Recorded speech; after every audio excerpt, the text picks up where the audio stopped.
वंदे मातरम साथियों, सभी को नमन है, अभिनंदन है। 1965 का भारत पाकिस्तान युद्ध भला कौन नहीं जानता। शास्त्री जी देश के प्रधानमंत्री थे। हिंद के सैनिकों ने पाकिस्तान को मुंह तोड़ जवाब दिया था।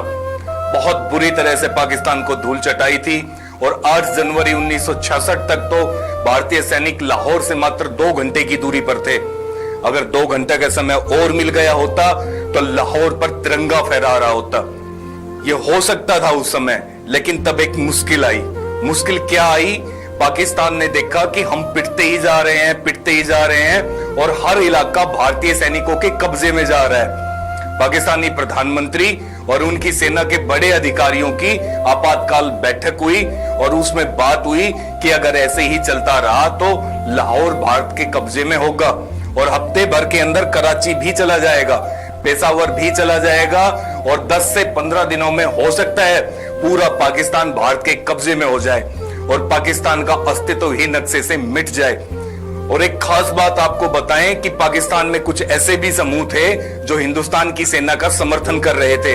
जैसे सिंध प्रांत के लोग थे जो पाकिस्तान का नहीं भारत का समर्थन कर रहे थे, और जो मुहाजिर लोग थे, मुहाजिर यानी कि जो भारत से पाकिस्तान में गए मुसलमान थे और पाकिस्तान में रह रहे थे, वो सभी भारत की सेना का समर्थन कर रहे थे। तो ऐसा साफ प्रतीत हो रहा था कि पूरा पाकिस्तान भारत के कब्जे में आ जाएगा। शास्त्री जी ने खुली छूट दे रखी थी भारतीय सेना को। उनको कभी भी इस बात की कोई तकलीफ नहीं थी कि भारतीय सेना कहां तक जा चुकी है। उनका कहना था कि अभी पाकिस्तान को कायदे से सबक देना ठीक है ताकि बार बार ये तकलीफ न उठानी पड़े। तो शास्त्री जी का पूरा समर्थन था सेना को और कैबिनेट का पूरा समर्थन था शास्त्री जी को, और इस बात से सेनाओं का उत्साह बहुत बढ़ा हुआ था। भारतीय सैनिकों की तैयारी भी जबरदस्त थी, लेकिन अचानक से एक घटना घटी। 8 जनवरी 1966 को जब भारतीय सैनिक लाहौर के बिल्कुल नजदीक पहुंच गए थे, तब पाकिस्तान ने अमेरिका से मदद मांगी और अमेरिका से कहा कि अब किसी भी तरीके से आप इस युद्ध को रुकवाइए, नहीं तो हमारा अस्तित्व ही खत्म हो जाएगा। अमेरिका को यह लगा कि शास्त्री जी से युद्ध रोकने के लिए कहना इस समय बहुत ही मुश्किल है, क्योंकि अमेरिका 1-2 बार पहले भी कोशिश कर चुका था। अमेरिका ने एक बार शास्त्री जी को परोक्ष रूप से धमकी दी थी और शास्त्री जी ने उस धमकी का बहुत ही अच्छी तरह से जवाब दिया था। क्या धमकी थी वो? उस समय अमेरिका से भारत में एक लाल रंग का गेहूं आता था, PL 480, PL 480। PL 480 एक कानून का नाम है अमेरिका में।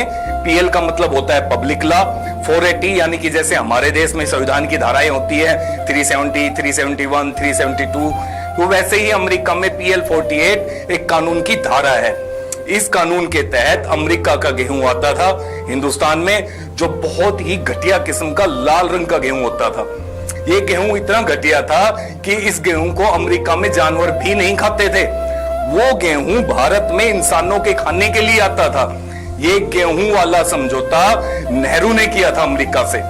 हमारे देश में गेहूं की कमी थी, ये बात सच थी, लेकिन रद्दी और घटिया किस्म का गेहूं हम भारतीयों को खिलाने के लिए नेहरू ने यह समझौता अमेरिका से किया था। तो लाल बहादुर शास्त्री ने अमेरिका की धमकी के सामने झुकने से मना कर दिया।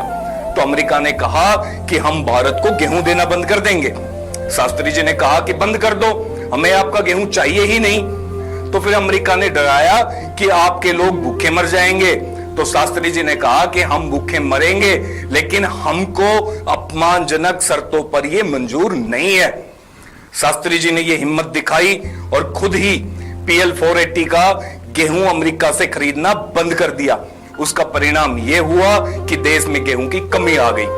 तो शास्त्री जी ने देश के लोगों से अपील की कि हम सब लोग एक समय का भोजन करना बंद करेंगे, उपवास रखेंगे। देश के करोड़ों लोगों ने शास्त्री जी के इस अपील का जवाब दिया और करोड़ों लोगों ने सोमवार का व्रत रखना शुरू कर दिया।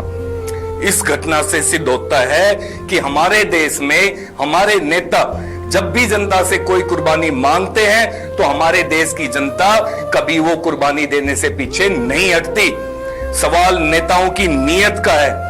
जनता इस देश में बहुत मजबूत है, जनता कभी सरेंडर नहीं करती। जनता ने भूखा रहना मंजूर किया, लेकिन शास्त्री जी की इस बात का किसी आदमी ने दबाव नहीं डाला कि आप अमेरिका से गेहूं खरीदिए। हम भूखे नहीं रह सकते, कभी किसी ने शिकायत के तौर पर शास्त्री जी से नहीं कहा।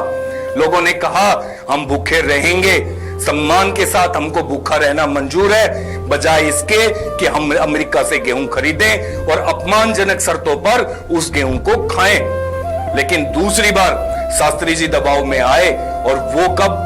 जब भारत के ही कुछ नेता अमेरिका के समर्थन में उतर आए और भारत के ही नेताओं ने शास्त्री जी से कहना शुरू किया कि पाकिस्तान से समझौता कर लेना चाहिए, तो शास्त्री जी बहुत ही बुझे मन से, बहुत ही दबे हुए मन से ताशकंद समझौता करने के लिए वहां पर गए, और ऐसा समझौता हुआ कि वो कभी वापस नहीं आए। समझौते में क्या हुआ कि वो जमीन भारतीय सैनिकों ने जीती थी, वो सारी की सारी जमीन उन्हें हार जाना पड़ा, और शास्त्री जी भी इस समझौते में चले गए। शास्त्री जी का मृत शरीर वापस आया था उस समझौते से। हमने इतनी बड़ी गलती की 1965 में, एक तो देश का प्रधानमंत्री खोया और दूसरा युद्ध में जीती हुई जमीन भी खो दी। एक ऐसा प्रधानमंत्री खो दिया जिसके बारे में मैं कह सकता हूं कि ना भूतो ना भविष्यति, ना कभी हुआ है और ना कभी ऐसा होगा।